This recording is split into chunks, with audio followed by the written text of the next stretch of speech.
It's a pleasure to be here with you and to meet you and to say thank you for the wonderful job of your family, your grandfather, your father, and you in behalf of Armenians and Jewish people.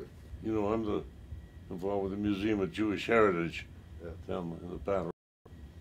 And we've had, you know, several exhibits there, both on Wallenberg and on the Armenians.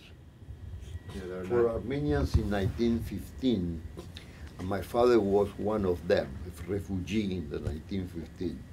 There were only two names for him. The position of Henry Morgenthau is very strong position in front of the Ottoman Empire, and Mr. Hansen.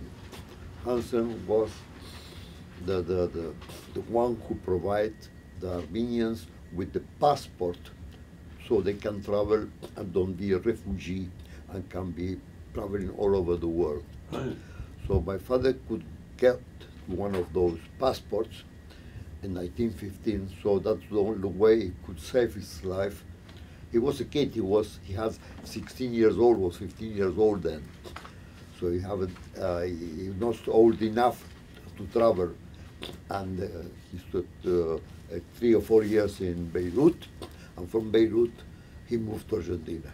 The tragic life of the Armenians, and 20 years later, unfortunately, or 30 years later, it happened the same in Europe with the Jewish people.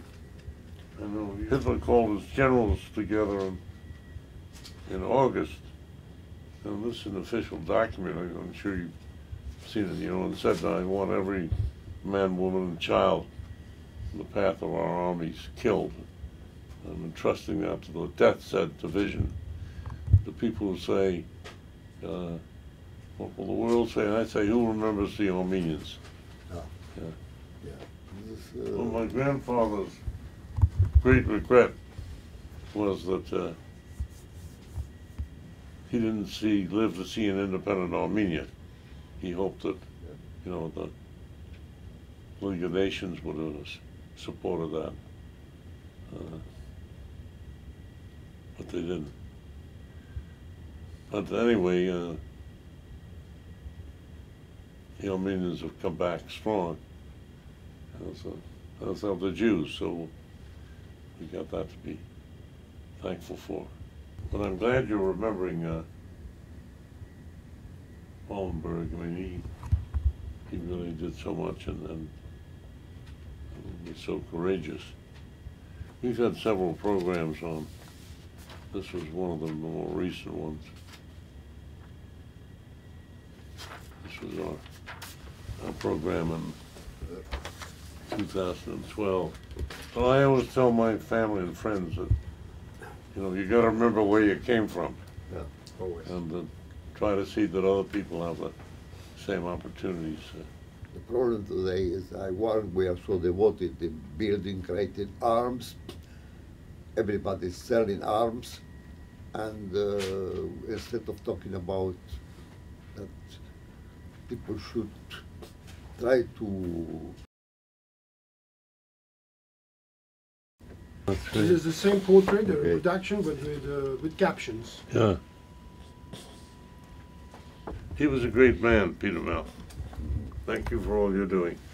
I say, the worst thing you can do is to forget. No. Yeah. You got to remember.